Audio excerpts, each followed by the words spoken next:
ನಾನಾದ್ರೂ ನಿನ್ನೆ ರಾತ್ರಿ ಮಣಿಕೊಂಡಾಗ ನನ್ನ ಕನಸಲ್ಲಿ ಯಾರೋ ಒಬ್ಬ ಸಾಧು ಮಹಾರಾಜರು ಬಂದು ಮಗ ಸಿರಿಪ ಬಾ ಎಂದು ಕರೆದಂತೆ ವಾಸಾಯ್ತು. ಆದ್ರೆ ಇದುವರೆಗೆ ಆ ಸಾಧು ಮಹಾರಾಜನ ನಾನಂತೂ ಎಲ್ಲಿ ನೋಡೇ ಇಲ್ಲ. ಇದರ ವಿಷಯ ನನಗೇಕೆ? ನಾನು ಎಷ್ಟಾದ್ರೂ ಬಸವಣ್ಣವರ ಗುರುಕುಲಗಳಿಗೆ ಹೋಗಿ ಅವರು ಹೇಳಿದಂತ ಪಾಠ ಪ್ರವಚನವನ್ನು ನನ್ನ ಮನದಲ್ಲಿ ಸ್ಮರಿಸಿಕೊಳ್ಬೇಕು. ಆದ್ರೆ ನಿನ್ನೆ ಬಸವಣ್ಣವರು 12ನೇ ಶತಮಾನದಲ್ಲಿ ನಡೆದ ಬಸವಣ್ಣವರ ವಚನ ಸ್ಮರಿಸಿಕೊಂಡು ಬಾ ಹೇಳಿದ್ರು. ಯಾವ ವಚನ ಅಂದ್ರೆ, ಉಳ್ಳುವರು ಶಿವಾಲಯ ಮಾಡುವರು, ನಾನೇನು ಮಾಡಲಿ ಬಡವನಯ್ಯ, ಎನ್ನ ಕಾಲವೇ ಕಂಬವಾಗಿ ಕಂಡನಯ್ಯ, ಎನ್ನ ದೇಹವೇ ದೇಗಲವಾಗಿ ಕಂಡನಯ್ಯ, ಎನ್ನ ಶಿರವೇ ಹೊನ್ನ ಕಳಸವಾಗಿ ಕಂಡನಯ್ಯ. ಈ ವಚನ ಆದ್ರೂ ಮನದಲ್ಲಿ ಸ್ಫಟಿಸಿಕೊಂಡು ಮಾತು ಹೇಳಿದ್ರು. ಇದನ್ನ ಮೊದಲು ನಾನು ಬಸವಣ್ಣವರ ಮುಂದೆ ಹೋಗಿ ಹೇಳ್ಬೇಕು. ಈಗ ನಾನು ಇಲ್ಲಿ ಗುರುಕುಲಕ್ಕೆ ಹೋದ್ರಾಯ್ತು. ಶಿವಲೋಕದಿಂದ ಒಬ್ಬ ಸಾಧು ಬಂದಾನು, ಶಿವನಾಮ ಕೇಳಿ ಶಿವಲೋಕದಿಂದ ಸಾಧು ಬಂದಾನು, ಶಿವನಾಮ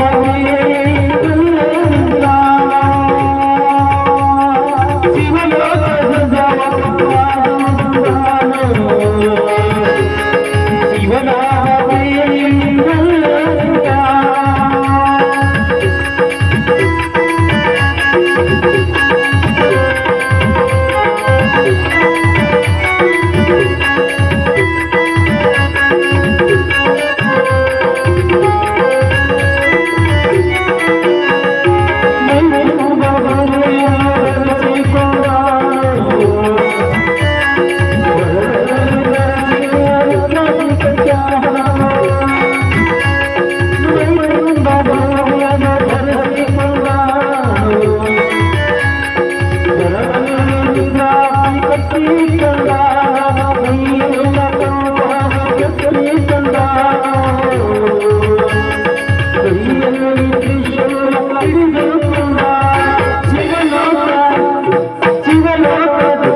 ಸಾಧು ಮಹಾರಾಜ್ ಇಲ್ವೇ ಅಲ್ಲ. ನಿನ್ನೆ ರಾತ್ರಿ ನನ್ನ ಕನಸಿನಲ್ಲಿ ಬಂದು ಮಗ ಸಿರಿಪ ಎಂದು ಕರೆದಂತೆ ಭಾಸವಾಗಿದ್ದೆ ಇವರೇ ಅಲ್ಲವೇ? ಮೊದಲು ಈ ವಿಷಯ ನನ್ನ ಬಾಪೂಜಿ ಮಾಜಿಗೆ ತಿಳಿಸಾಯ್ತು. ಬಾಪೂಜಿ ಮಾಜಿ, ನಿನ್ನೆ ನನ್ನ ಕನಸಿನಲ್ಲಿ ಒಬ್ಬ ಸಾಧು ಮಹಾರಾಜರು ಬಂದು ಮಗ ಸಿರಿಪ ಕರೆದಂತೆ ಭಾಸವಾಗ್ತಾ ಇತ್ತು ಅಂತ ಹೇಳ್ತಾ ಇದ್ದೀನಲ್ಲ, ಆ ಸಾಧು ಮಹಾರಾಜರಿಗೆ ಇಲ್ಲೇ ಬಂದಿದ್ದಾರೆ. ಇಲ್ಲೇ ನಿಂತಿರೋ ನೋಡು ಮಾಜಿ.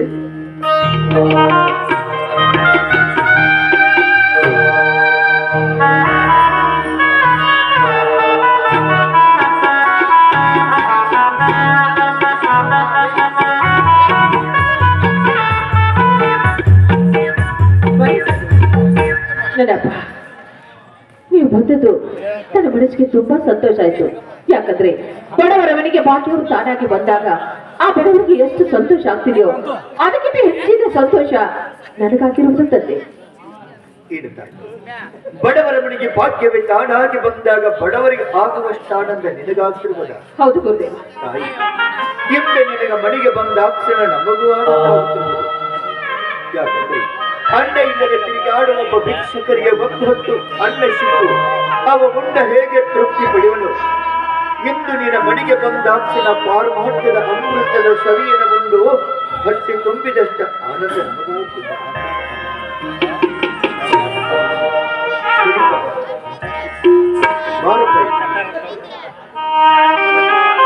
ನಾನು ಇಲ್ಲೇ ನಿನ್ನ ಪಾದ ಕೆಳಗಿರುವನು ತಂದೆ. ಮಗ, ನಿಮ್ಮ ಅಪ್ಪ ಯಾರು? ಏನು ತಂದೆ? ನನ್ನ ಅಪ್ಪ ಯಾರು ತಂದೆ? ನಾನು ಹಿಂದೆ 100 ಸಲ ಹುಟ್ಟಿದ್ದೇನೆ, 100 ಸಲ ಸತ್ತಿದ್ದೇನೆ. ನಾನು 100 ಸಲ ಹುಟ್ಟಿದಾಗ 100 ಸಾಲಿನಲ್ಲಿ ಒಬ್ಬ ಅಪ್ಪ ಇದ್ದೇ ಇರ್ತಿದ್ದ. ನೀವು ಕೇಳ್ತಾ ಇರೋದು ಹರದಪ್ಪನ ಬಗ್ಗೆನೋ ಪರದಪ್ಪನ ಬಗ್ಗೆ ಏನೋ ಸ್ಪಷ್ಟವಾಗಿ ಹೇಳಿದ್ರಿ. ಇಂಥ ಜನ್ಮದಲ್ಲಿ ಇಂಥವನೇ ನನ್ನ ತಂದೆನೆಂದು ನಾನು ಸ್ಪಷ್ಟವಾಗಿ ಹೇಳ್ತೇನೆ ತಂದೆ. ಹಡದಪ್ಪ ಪಡೆದಪ್ಪ ಅವ್ರು ಯಾರು ತಂದೆ? ಹರದಪ್ಪ ಅಂದ್ರೆ ಯಾರು ಗೊತ್ತೇನು ತಂದೆ? ಮೃತದಲ್ಲಿ ಈ ದೇಹಕ್ಕೆ ಜೀವ ಕೊಟ್ಟವನೇ ಹರದಪ್ಪ. ಇನ್ನ ಪಡೆದಪ್ಪ ಅಂದ್ರೆ ಒಂದು ವ್ಯಕ್ತಿಯನ್ನು ಪ್ರಚಂಡ ಶಕ್ತಿಯಾಗಿ ಮಾಡುವನೇ ಅವನೇ ಮಹಾದೇವ ಪಡೆದಪ್ಪ ತಂದೆ. ಈಗ ಹೇಳ್ತದೆ. ನೀವು ಕೇಳ್ತಾ ಇರೋದು ಹರದಪ್ಪನ ಬಗ್ಗೆನೋ ಪಡೆದಪ್ಪನ ಬಗ್ಗೆನೋ? ಹಿಂದೆ ಹೋದ ಗತಿಯನ್ನು ನಿನ್ನ ಮುಂದೆ ನೆನಪಿಸಿದರೆ ಪ್ರಯೋಜನವಿಲ್ಲ. ಇನ್ನು ಮುಂದೆ ನಿನ್ನ ಬಾಳಿನಲ್ಲಿ ನಿನ್ನ ಪಡೆದಪ್ಪ ಎಲ್ಲದನಂತ ಹೇಳಬಲ್ಲೆನಂತದ್ದು. ಮಾಜಿ ಬಾಪೂಜಿ, ಹಿಂದೆ ನನ್ನ 10 ಜನ್ಮದಲ್ಲಿ ಮಾಡಿದ ಪುಣ್ಯದ ಫಲವು ಹಣ್ಣಾಗಿ ಇವತ್ತು ನನ್ನ ಮನೆಗೆ ಹುಡಿಕೊಂಡು ಬಂದಿದೆ. ಮಾಜಿ, ನನ್ನ ಪಡೆದಪ್ಪ ಯಾರು ಗೊತ್ತೇನು ಮಾಜಿ? ಈ ಗೋವಿಂದ ಗುರುನಾಥನೇ ನನ್ನ ಪಡೆದಪ್ಪ. ಬಂದೆ ನನ್ನ ಎತ್ತಿಕೊಂಡು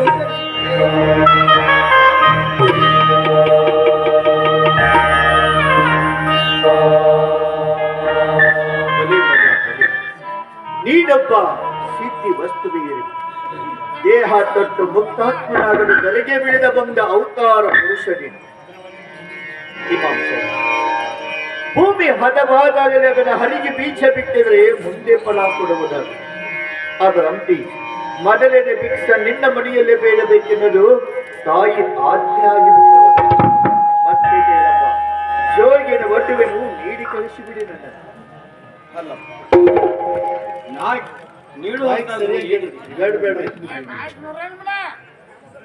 ನಾವು ಭಿಕ್ಷೆ ಹಾಕುವಂತದ್ದು ನಾವೇನು ನೀಡಬೇಕಾಗಿದೆ?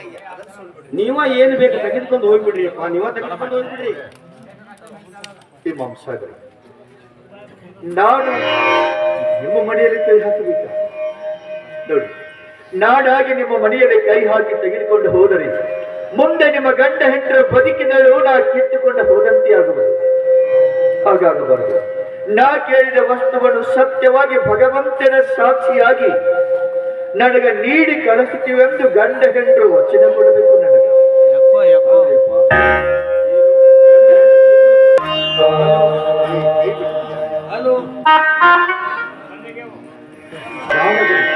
ಸತ್ಯವಾಗಿ ನನಗೆ ನೀಡಿ ಕಳಿಸ್ತೇನೆ ತಾವು. ಆಯ್ತ್ರಿ ಅಪ್ಪ, 4 ಮಂದಿ ಮೆಚ್ಚುವಂಗಿದ್ದರೆ ನಾವು ಇಬ್ಬರು ಗಂಡ ಹೆಂಡತಿ ನಿಮ್ಗೆ ಭಾಷೆ ಕೊಡ್ತೀವಿ, ತೆಗೆದುಕೊಡ್ರಿ. ಹಾಗಾದ್ರೆ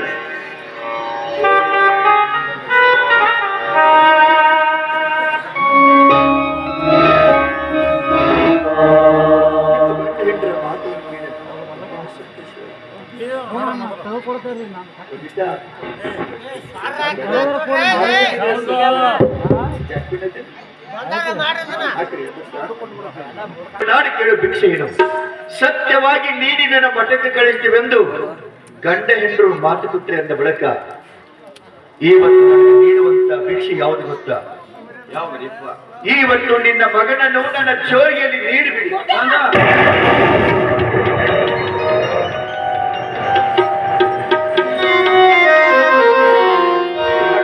ಪ್ರಾಣ ಯಾಕಂದ್ರೆ ನೀವ ಕೊಟ್ಟಿದ್ದು ನೀವ ಕಸಿದುಕೊಂಡು ಹೋದರೆ ಮುಂದಿನ ಗತಿ ಏನಾಗ್ಬೇಕಪ್ಪ? ಏನಾಗಬೇಕು? ಬ್ಯಾಡ್ರಿ ಅಪ್ಪ. ನಿನ್ನ ಮಗನೊಬ್ಬ ಜ್ಞಾನ ಭಂಡಾರವನ್ನು ಜಗತ್ತಿಗೆ ಉಂಟುಪಡಿಸುವಂತ ಮಹಾಜ್ಞಾನಿ ಬಂಧುಗಳೇ ಅವನನ್ನು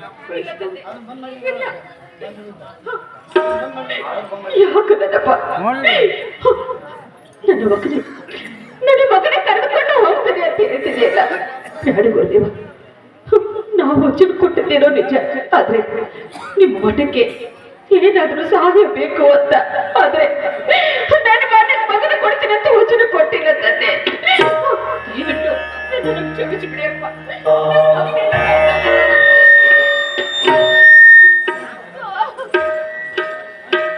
ಅಲ್ರಿಯಪ್ಪ, ಊರಲ್ಲಿ 2 ಓಣಿ ಮಕ್ಕಳಿದ್ದಾವು. ಅವ್ರನ್ನೆಲ್ಲ ಬಿಟ್ಟು ನನ್ನ ಮಕ್ಕಳೇ ನಿನಗೆ ಬೇಕಾದವ? ಓಣಿಯಲ್ಲಿ 100 ಮಕ್ಕಳಿರುವರು. ಎಲ್ಲ ಮಕ್ಕಳನ್ನು ಬಿಟ್ಟು ನನ್ನ ಮಗನೇ ನಿಮ್ಮ ಮಠಕ್ಕೆ ಬೇಕೆಂದು ಕೇಳುತ್ತೀರಿ. ಭೂಮಿಯಲ್ಲಿ 100 ಮರ ಹುಟ್ಟಿದರೂ ನೆರಳ ಕೊಡಲು ಆಲದ ಮರ ಹೊರತು ಜಾಲಿಯ ಮರವಲ್ಲ. ನಿನ್ನ ಮಗನೊಬ್ಬ ಮಹಾಜ್ಞಾನಿಯನ್ನು ಕಳಿಸಿಕೊಳ್ಳಿ.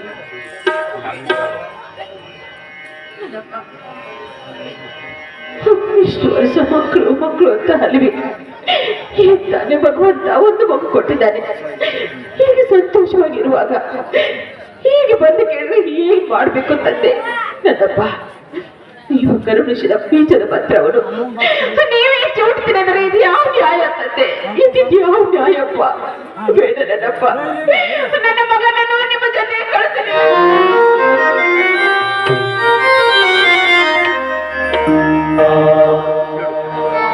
ನಾವು ಕರುಣಿಸಿದ ಬೀಜದ ಮಂತ್ರ ಫಲ ಮಣಿ ಹಿತ್ತಡದ ಹಿಂದೆ ಬೆಳೆಯುವ ಮರವಾಗಬಾರದು. ನಾಡಿಗೆ ನೆರಳ ಕೊಡುವ ಶೆಬ್ಬರಾಗಬೇಕಂತ ಬಯಸಿದವರು ನಾವು.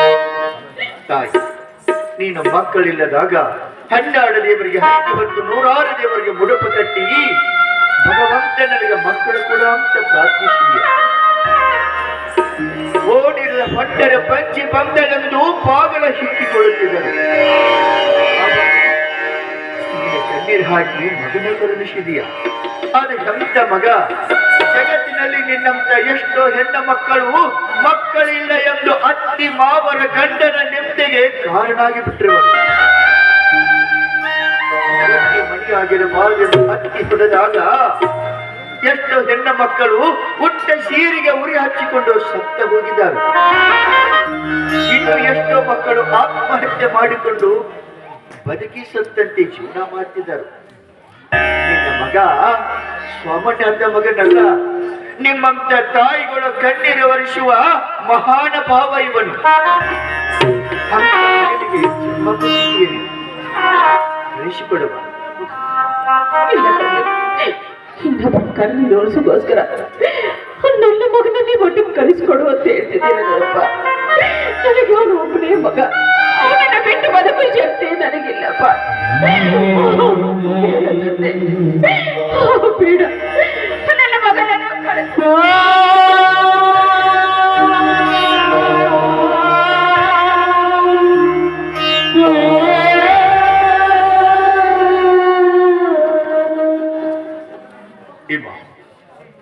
ಹೆಣ್ಣು ಕರಳು ಮಗನ ಪ್ರೀತಿ ವಾಚ್ಯಕ್ಕೆ ಕಣ್ಣೀರು ಹಾಕುತ್ತಿರುವುದು. ಎಲ್ಲವನ ಬಲ್ಲವನ ನೀನು, ಭಗವಂತನ ಜ್ಞಾನ ಭಂಡಾರದ ವಚನ ಸಾಹಿತ್ಯದ ಜಗತ್ತಿಗೆ ಸಾರಿ ಹಾಡಿದವನು ನೀನು. ಹೇಳು ನಿನ್ನ ಹೆಂಡತಿಗೆ, ನಿನ್ನ ಮಗನನ್ನು ನನ್ನೊಡನೆ ಕಳಿಸು. ತಾಯಿ ಶಾಕಂಬರಿ ನನಗೆ ಕೊಟ್ಟ ಜ್ಞಾನ ಭಂಡಾರದ ವಿದ್ಯೆ ನಿನ್ನ ಮಗನ ಅಂತರಾಂಗದ ಎದುಳಿಗೆ ನಾನು ಬಿತ್ತಿದರೆ ಅವನಿಂದ ಲೋಕ ಕಲ್ಯಾಣ ಪಟ್ಟಿ. ಅದಕ್ಕೋಸ್ಕರ ನಿನ್ನ ಮಗನನ್ನು ನಾ ಕೇಳ್ತಿರುವೆನು, ಕಳಿಸಿಕೊಡು. ಬ್ಯಾಡ್ರಿ, ದಯವಿಟ್ಟು ನಿಮ್ಮ ಕೈ ಮುಗಿದು ಬೇಡಿಕೊಡ್ತೀನಿ, ನನ್ನ ಮಗನಂತೂ ಕಳಿಸ್ಕೊಡೋದಿಲ್ಲ. ಈ ಮಾತು ನಿನ್ನ ಬಾಯಾಗಿಂದ ಹಳ್ಳಿಯಲ್ಲಿ ದಾನ ಧರ್ಮ ಪರೋಪಕಾರ ಮಾಡುವ ಮನೆ ಯಾವುದಂದ್ರೆ ಜನರು ಶಿಶುನಾಳದ ಕಡೆ ಕೈ ಎತ್ತಿ ತೋರಿಸುವ ಮನೆ ನಿನ್ನದು. ನಿನ್ನ ಬಾಯಾಗ ಬರುವ ಮಾತ. ನೀನು ಸಂಸಾರೆಂಬದ ಮೋಹದ ಮಡದಲ್ಲಿ ಬಿಟ್ಟಿರುವಿ. ಎಣ್ಣೆ ಇರುತ್ತನ ದೀಪಿಗೆ ಉರಿಯೋದು, ಪುಣ್ಯ ಇರುತ್ತನ ಶ್ರೀ ಸಂಪತ್ತಿರುವುದು. ಎಣ್ಣೆಯ ಬಗೆದೊಡನೆ ದೀವಿಗೆ ಆರಿದಂತೆ ಪುಣ್ಯ ತೀರಿದೊಡನೆ ಶ್ರೀ ಸಂಪತ್ತನದು ಮಣ್ಣಲ್ಲಿ ಮಣ್ಣಾಗಿ ಹೋಗುವುದು. ಗಳಿಸಿರುವ ಐಶ್ವರ್ಯ ಎಂಬ ದುಡ್ಡು ರೂಪಾಯಿ ತನ್ನ ಕೈಯೊಳಗಿತ್ತಂದರೆ ಅಣ್ಣ ತಮ್ಮ ಅಕ್ಕ ತಂಗಿ ಸತಿ ಸುತರೆಲ್ಲ ಹುಂಡಿಗೆ ಮುಖರಿದ ನನಜಿನಂತೆ ಬಂದು ಅದೇ ಕೈಯಲ್ಲಿದ್ದ ಹಣವ ತನ್ನನ್ನ ಬಿಟ್ಟ ಹೋಯ್ತಂದ್ರೆ ಎಲ್ಲರೂ ಹಣವ ಕಂಡಂತೆ ಇದನ್ನ ಬಿಟ್ಟ ದೂರಾಗಿ ಹೋಗುವುದು. ಮಾನವನ ಜೀವನಂದರ ನೀರ ಮೇಲೆ ಬರೆದ ಅಕ್ಷರವಿದ್ದಂತೆ. ಯಾವ ಸಂದರ್ಭದಲ್ಲಿ ದುರ್ದೈವ ಎಂಬ ಬಿರುಗಾಳ ಬಿಸಿ ತೆರೆ ಹೊಡೆದಾಗ ಹೆಂಗ ಮಾಯಾಗಿ ಹೋಗವೋ ಹಂಗಿ ಕಾಯ ಯಾವಾಗ ಮಾಯಕ್ಕದ್ದು ಅರಿವಿಲ್ಲದ ಮನುಷ್ಯ ಜನ್ಮವಿದು. ನೀನು ಪ್ರೀತಿಸುವ ಹೆಂಡತಿ, ನೀನು ಹೆತ್ತ ಮಗ ನಿನ್ನೊಡನೆ ಶಾಶ್ವತಿ ಇರ್ತಾರೆಂದು ತಿಳ್ಕೊಂಡೀಯ. ಹುಚ್ಚಪ್ಪ, ಹೆಂಡತಿ ಬರುವಳು ಬಾಕಲ ತನಕ, ಮಕ್ಕಳ ಬರುವರು ಮಶಾಡದ ತನಕ. ಅಲ್ಲಿಂದ ಯಾರಿಗೆ ಯಾರಿಲ್ಲ ಎರವಿನ ಸಂಸಾರ ನೀರ ಮೇಲಿನ ಗುರುಳಿ ನಿಜವಲ್ಲೋ ಹರಿಯೇ. ಮನುಷ್ಯ ಎಷ್ಟು ವರ್ಷ ಬದುಕನೆಂಬುದು ಮುಖ್ಯವಲ್ಲ, ಬದುಕಿನೊಳಗವ ಏನು ಸಾಧಿಸನೆಂಬುದು ಮಾತ್ರ ಮುಖ್ಯ. ಯಾಕಂದ್ರೆ ಸತ್ತರು ಅವರ ಹೆಸರು ಜಗತ್ತಿನಲ್ಲಿ ಶಾಶ್ವತ ಉಳಿಯಬೇಕು. ಜೀವನ ಅಂದರೆ ಏನಂತ ತಿಳ್ಕೊಂಡೇವೆ. ನಾಯಿ ಹಸದ ಎಡವ ಕಡದರೆ ಬಾಯಾಗಿನ ಚಪಲ ತೀರಿದ ಹೊರತು ಹಟ್ಟಿ ಹಸುವ ಹಿಂಗಲಾರದ ಸಂಸಾರದ ಸುಖ. ಈ ಸುಖಕ್ಕೆ ನೀನು ಮನಸ್ಸೋತು ಬಿಟ್ಟಿಯ. ಬೇಡ, ನಿನ್ನ ಮಗ ಮಹಾಜ್ಞಾನಿ, ಮನದೊಳಗ ಶರೀಫ ಎಂದು ಭಕ್ತಿಯಿಂದ ಬೇಡಿದವರ ಮನದೊಳಗ ಮಹಾದೇವನ ರೂಪ ತೊಟ್ಟು ಕರುಣಿಸುವಂತ ಮಹಾಮಹಿಮ ನಿನ್ನ ಮಗ. ಅಂತವನಿಗೆ ನಾನು ಗಳಿಸಿರುವ ಆದಿಶಕ್ತಿಯ ಜ್ಞಾನ ಭಂಡಾರದ ಬೀಜ ಅವನ ಎದೆಯೊಳಗ ಬಿತ್ತಿದರೆ ಮುಂದೆ ಲೋಕ ಕಲ್ಯಾಣ ಆಗುವುದು. ಕಲಿಸಿಕೊಡಿ.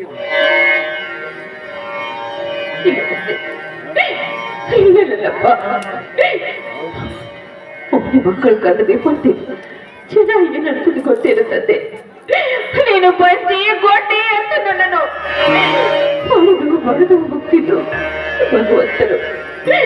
ಭಗವಂತನು ಕರುಣಿಸಿದ್ರೆ ಕುಡಿಯಿತು, ಅದನ್ನೇ ಕಸಿದುಕೊಂಡು ಹೋಗ್ತೀನಂತ ಹೇಳ್ತಿದೆಯಲ್ಲ ನನ್ನಪ್ಪ.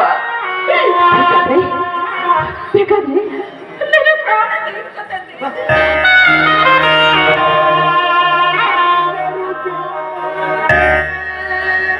ಇಲ್ಲದಿದ್ದರೂ ಒಕ್ಕುಳ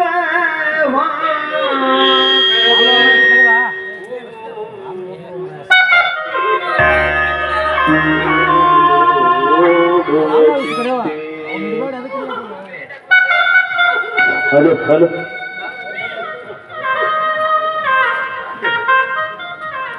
ಆ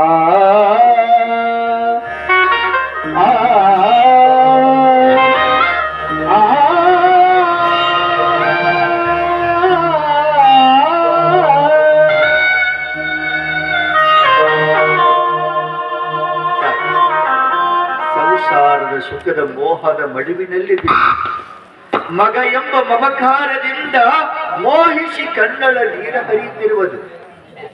ಸ್ವಲ್ಪ ನಿನ್ನ ಮನಸ್ಸಿನಲ್ಲಿಟ್ಟು ಕೇಳು ನಾನು ಹೇಳುವ ಮಾತು. ನೋಡೋಣ, ಹಿಂದಕ್ಕೆ ನೀನು ಇಂಥ ಎಷ್ಟೋ ಮಕ್ಕಳಿಗೆ ಜನ್ಮ ಕೊಟ್ಟಿದೀಯ.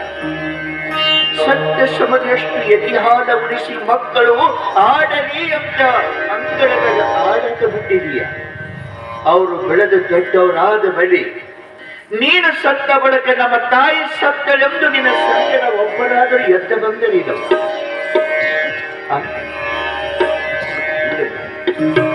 ಯಾರು ಎದ್ದ ಬರುವುದಿಲ್ಲ. ಬಳ್ಳು ಚಿಗಬಳ್ಳು ಜೀವನಕ್ಕ ಇದು ನಮ್ದು ಅಂತ ಯಾಕೆ ನೀನು ಪ್ರೀತಿಸ್ತೀಯ? ಯಾವುದೇ ಸ್ಥಿರವಲ್ಲ ತಾಯಿ. ನಿನ್ನ ಮಗನು ಮಹಾಜ್ಞಾನಿ ಕಳಿಸಿಕೊಡುತ್ತಾರೆ. ನನ್ನ ಮಗನ ಎಂದಿಗೂ ಕಳಿಸೋದಿಲ್ಲ. ನನ್ನ ಮಗನ ಯಾರ ಜೊತೆಗೂ ಕಳಿಸೋದಿಲ್ಲ. ದಯವಿಟ್ಟು ಕಳಿಸಿಕೊಡಂತ ಹೇಳ್ಬೇಡ ತಂದೆ. ನಾನು ಕಳಿಸೋದಿಲ್ಲ.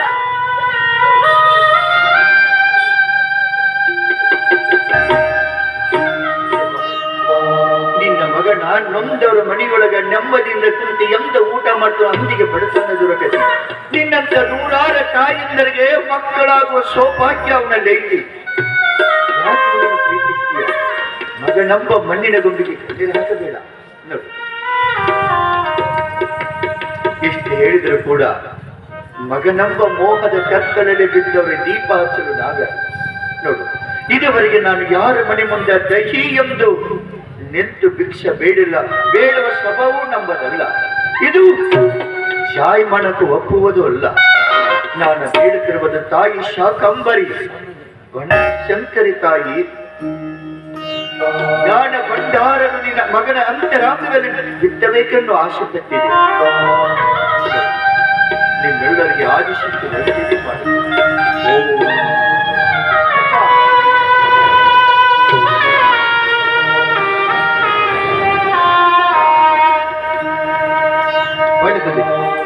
ಮಾಜಿ ಬಾಪೂಜಿ, ಯಾಕಂದ್ರೆ ಇದುವರೆಗೆ ಸುತ್ತಮುತ್ತ ಹಳ್ಳಿಯೊಳಗೆ ಶಿಶುನಾಳದ ಇಮಾಮ್ ಸಾಹೇಬ್ರಂದ್ರ 10 ಹಳ್ಳಿಯೊಳಗ ಒಳ್ಳೆಯವರು ಅನಿಸ್ಕೊಂಡವರು, ದಾನದಲ್ಲಿ ಎತ್ತಿದ ಕೈ ಅನಿಸ್ಕೊಂಡ್ರು.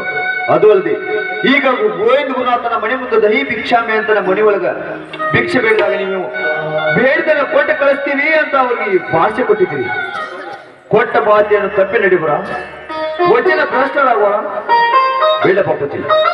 ಯಾಕಂದ್ರೆ ಮಹಾತೃದಿರೋಬ ಪಿತೃದಿರೋಬ ಅಂತಾರೆ. ಆದ್ರೆ ನೀವು ಗುರುದ್ರೋಹಿಗಳಾಗಬಾರದು. ಮಾಜಿ ಬಾಪೂಜಿ, ಶಿಶುನಾಳ ಬಿಟ್ಟು ಕಳಸದ ಗ್ರಾಮ ಏನು ದೂರ ಇದ್ದೀನಿ. ನಾನು ನಿಮ್ಮ ಜವಾನಿ ನಡೆಸಿದ್ರೆ ಆಗಾಗ ಬಂದು ಹೋಗ್ತೀನಿ. ಯಾಕಂದ್ರೆ ಬುದ್ಧಿ ಕಲಿಸದ ತಂದೆ, ವಿದ್ಯೆ ಕಲಿಸದ ಗುರು, ಬಂದ ನೋಡದ ತಾಯಿ, ಶುದ್ಧ ವೈರಿ ಸರ್ವಜ್ಞ ಅಂತ ಹೇಳ. ಹಂಗ ಗೋವಿಂದ ಗುರುನಾಥನಿಗೆ ಕೊಟ್ಟ ಮಾತಿನಂತೆ ಅವರ ಜೋಳಿಗೆ ಒಳಗ ಅಣ್ಣನನ್ನು ನೀಡಿ ಕಳಿಸಿ ನಾನಾದರೂ ಶಿಶುನಾಳ ಗ್ರಾಮದಿಂದ ಕಳಸದ ಗ್ರಾಮಕ್ಕೆ ಹೋಗಿ ಬರ್ತೀನಿ.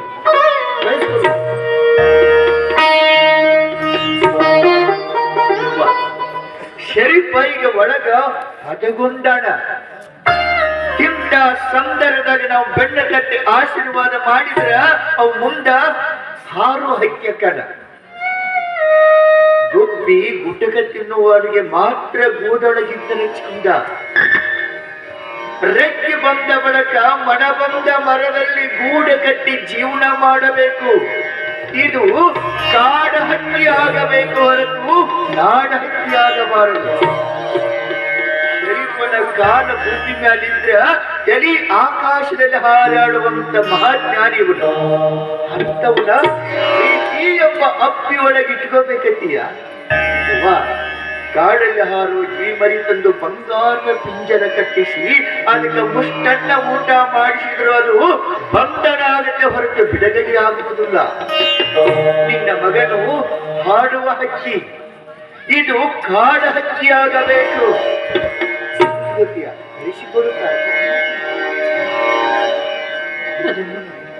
ಎಷ್ಟು ಹೇಳಿದ್ರು ಯಾಕಪ್ಪ ಆಟ ಮಾಡ್ತೀಯ?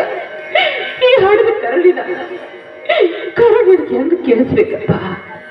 9 ತಿಂಗಳು ಹೊತ್ತು ಎದ್ದು ಸಾಕಿಸಲ್ವೇ ಈ ಮಗನನ್ನು ಕಳಿಸಿದ್ದೀನಿ.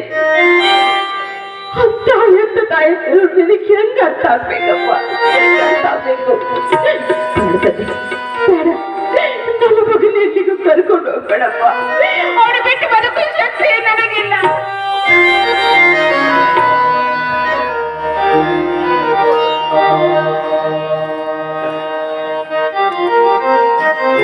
ತಿಂಗಳು ಹೊತ್ತು ಹೆತ್ತು ಚೌಪಾನ ಮಾಡಿದ ನಿನ್ನ ಮಗನನ್ನು ಕಳಿಸಬೇಡ ಅಂತ ಹೇಳ್ತೀನಿ. ಹೇಗೆ ಹೇಳ್ತಿಲ್ಲ, 9 ತಿಂಗಳ ಹೆತ್ತ ಮಕ್ಕಳು ಸತ್ತ ಸಮುದ್ರಷ್ಟು ಎದಿಹಾಲು ಕುಡಿಸಿದ ಮಕ್ಕಳು, ನೀ ಸತ್ತ ಬಳಿಕ ತಾಯಿಯಂತೆ ಸತ್ತ ಬಂದವರು ಒಬ್ಬರೆಲ್ಲರೂ ಇದ್ದರೆ ಹೇಳು, ನಾನು ಬಿಟ್ಟು ಹೋಗುತ್ತೀನಿ. ನೀ ಸತ್ತ ಬಳಿಕ ನನ್ನವರಂತೆ ನಿನ್ನ ಸಂಗಡ ಸತ್ತರ, ಸತ್ತ 3 ದಿವಸ ಬ್ಯಾಳಿ ಹಾಕಿ ಹೋಳಿಗೆ ಮಾಡಿ ಉಳಿತರ ಹೊರತು ಯಾರು ಸತ್ತರ ಅಂತ ಸಂಕಟ ಎದ್ದ ಬರುವುದಿಲ್ಲ. ಯಾಕೆಂತ ಸುಳ್ಳಿನ ಸಂಸಾರಕ್ಕೆ ಬಿದ್ದೀಯ?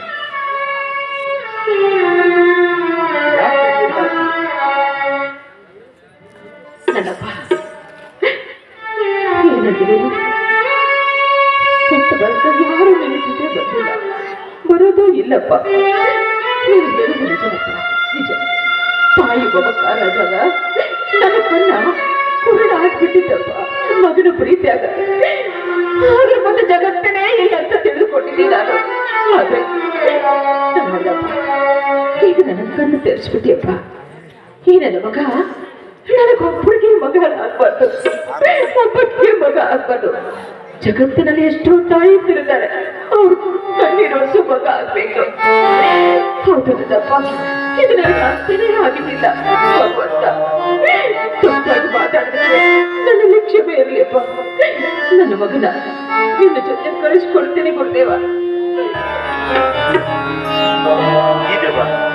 ತಾಯಿಯ ಯಾಕಂದ್ರೆ ಇಂದ್ರ ಕೆಟ್ಟ, ರಾವಣ ಮುಟ್ಟಲಾರದ ಕೆಟ್ಟ, ಕರುಣ ಹೊಟ್ಟೆ ಕೆಟ್ಟ, ದುಶೇಷಣ ಕೊಡಲಾರದ ಕೆಟ್ಟ, ಹರಿಶ್ಚಂದ್ರ ರಾಜ ಹೇಳಲಾರದಕ್ಕಾಗಿ ಕೆಟ್ಟ. ಪ್ರಪಂಚದಲ್ಲಿ ನಾವು ಹೆಂಗೆ ಇದ್ದರೂ ಕೂಡ ಜನ ಮುಂದೆ ನಿಂದನೆ ಹೆಸರು ಇಟ್ಟೇ ಇಡುತ್ತದೆ. ಆದರೆ ನಾವು ಬದುಕಬೇಕಾಗಿರುವುದು ಇನ್ನೊಬ್ಬರ ಮನಸ್ಸನ್ನು ಮಾಗಿ ಮನದೊಳಗ ಮರಿಗಿ ಇವರು ನಾಶ ಆಗದೆ ಎಂಬ ಶಾಪದ ಹೊತ್ತ ಬದುಕು. ಅನ್ನದ ಅರಿವಿಟ್ಟುಕೊಂಡು ನಾವು ಬದುಕಿದರು ಇಲ್ಲಿ ಸಲ್ಲವರು ಅಲ್ಲಿ ಸಲ್ಲುವರಯ್ಯ ಅಂತ ಸುಣ್ಣವರು ಹೇಳಿದೆ. ನಾವು ಎಲ್ಲಾಗಿ ಇರಬೇಕು. ಇದು ನಮ್ದ ಅತಿಯಾಗಿ ಸರಿ. ಮುಕ್ಕೋಟಿ ದೇವತೆಗಳಿಗಿಂತ ಶ್ರೇಷ್ಠವಾದ ದೇವರಂದ್ರೆ ಜನ್ಮ ಕೊಟ್ಟ ತಂದೆ ತಾಯಿಗಳು. ಮಗನೇ ಆಶೀರ್ವಾದ ತೆಗೆದುಕೊಂಡು ಬಾ ನನ್ನೊಡನೆ ಪ್ರಪಂಚ ವಿಶಾಲ ಇಕ್ಕೆ ಹೊರಡನು. ಆಗುತ್ತದೆ, ನನಗಾದ್ರೂ ಆಶೀರ್ವದಿಸಿ.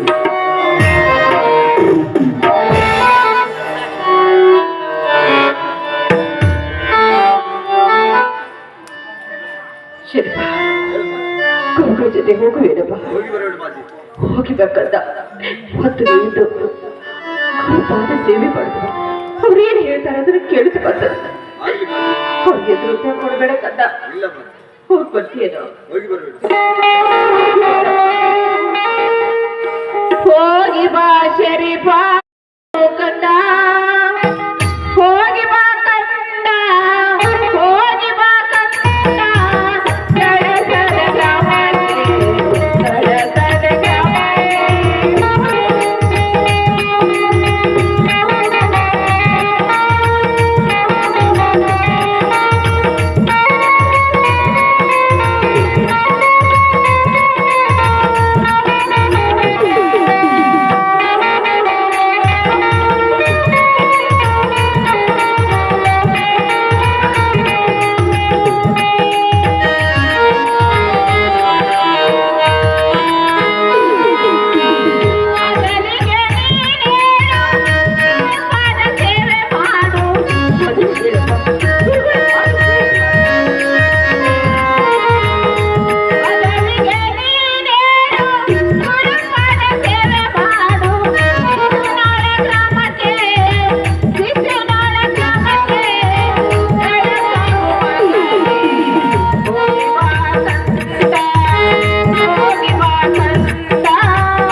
ಆಗಬೇಡ.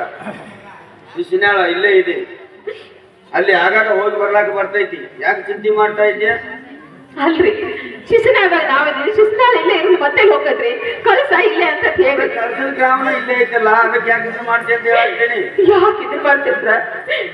ಜೊತೆಗಿದ್ದ ಮಗ ಬಿಟ್ಟು ಹೋಗ್ಯಾನಂದ್ರ ಯಾವ ತಾಯಿಗೆ ಕಷ್ಟ ಆಗಂಗಿಲ್ರಿ, ಯಾವ ತಾಯಿಗೆ ಆಗಂಗಿಲ್ಲ ನೋಡ್ರಿ. ನನಗೆ ನೆನಪಾದಾಗೊಮ್ಮೆ ಕಳಿಸ ಕರ್ಕೊಂಡು ಹೋಗಿ ಬರ್ಬೇಕು, ಇಲ್ಲ ಅಂದ್ರ ತಾಯಿ ಬಿಡೋ ಮಗಳಲ್ಲ. ಅಲ್ಲ ನನಗೂ ಮಗ ಅಲ್ಲೇ, ಇಲ್ಲಿ ಒಬ್ಬಗ ಮಗ ಕರ್ಕೊಂಡು ಹೋಗ್ತಿರಿಲ್ಲ? ಆಯ್ತು ಹೋಗ್ತೀನಿ, ಅಳಬೇಡ. ಆಯ್ತು. ಬರ್ರಿ.